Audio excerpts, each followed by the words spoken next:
Now to the first part of a series you'll see here every Wednesday in the month of March, focusing on men in America. The signs are everywhere. If you're a middle-aged man, you probably know a peer who has killed himself in recent years, at least one. If you're a parent, you may have noticed that your daughter's friends seem a little more on the ball than your son's. They get better grades, they smoke much less marijuana, they spend less time playing video games, they go to more prestigious colleges. If you're an employer, you may have noticed that your female employees show up on time. The young men often don't. And of course, if you live in this country, you've just seen a horrifying series of mass shootings, far more than we've ever had. Women didn't do that. In every case, the shooter was a man. Something ominous is happening to men in America. Everyone who pays attention knows that. What's odd is how rarely you hear it publicly acknowledged. Our leaders pledge to create more opportunities for women and girls, whom they imply are failing. Men don't need help. They're the patriarchy. They're fine, more than fine. But are they fine? Here are the numbers. Start with the most basic, life and death. The average American man will die 5 years before the average American woman. One of the reasons for this is addiction. Men are more than twice as likely as women to become alcoholics. They're also twice as likely to die of a drug OD. In New Hampshire, one of the states hardest hit by the opioid crisis, 73% of overdose deaths were men. But the saddest reason for shortened lifespans is suicide. 77% of all suicides in America are committed by men. The overall rate is increasing at a dramatic pace. Between 1997 and 2014, there was a 43% rise in suicide deaths among middle-aged American men.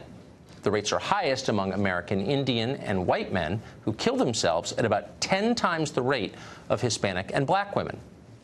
You often hear America's incarceration crisis. Well, that's almost exclusively a male problem, too. Over 90% of inmates are men. Now, these problems are complex, but we know that they start young. And relative to girls, boys are failing in school. More girls than boys graduate high school. Considerably more go to and graduate from college.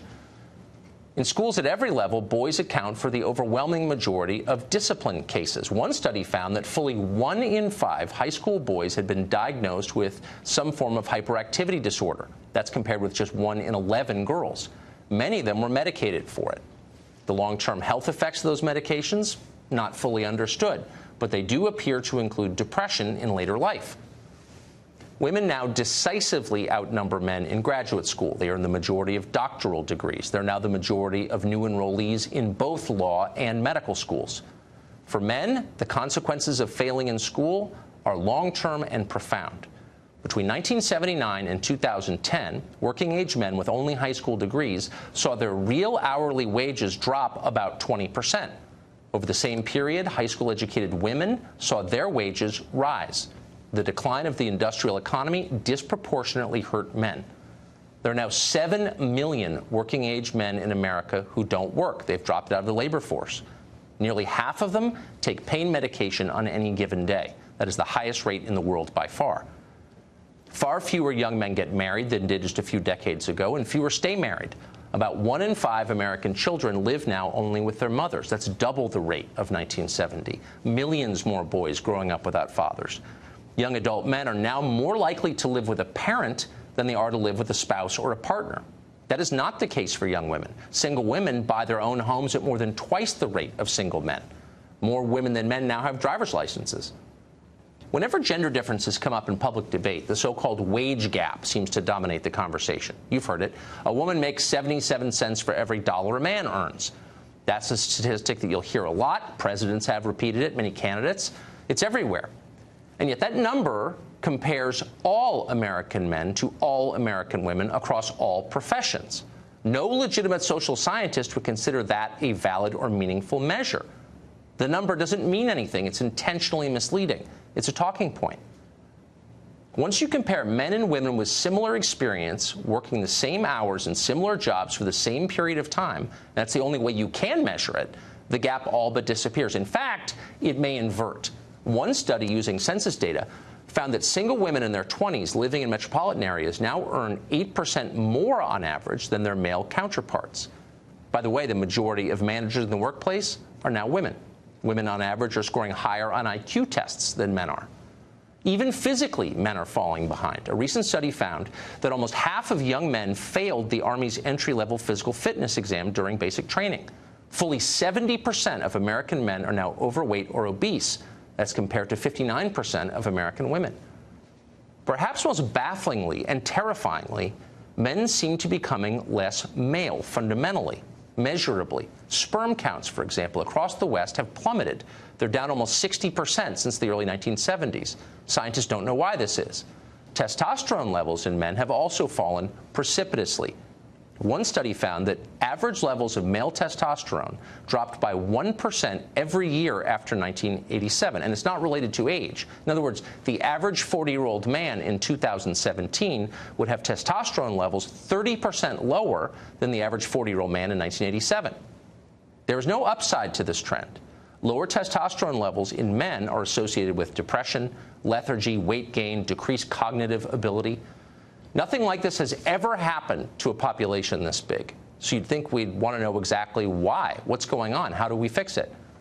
And yet the media ignore that story. It's considered a fringe topic somehow. Nor is it, believe it or not, a priority in the scientific research establishment. We checked, and we couldn't find a single NIH-funded study on why testosterone levels are falling.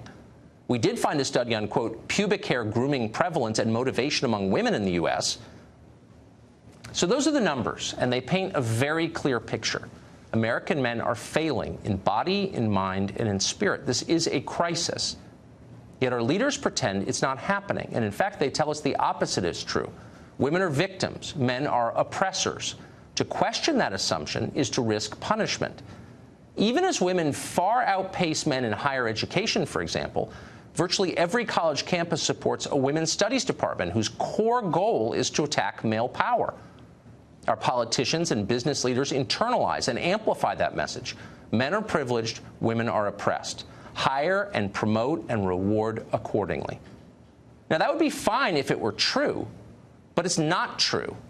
At best, it's an outdated view of an America that no longer exists. At worst, it's a pernicious lie. Either way, ignoring the decline of men does not help anyone. Men and women need each other. One cannot exist without the other. That is elemental biology. It's also the reality that each one of us has lived with our parents and siblings and friends.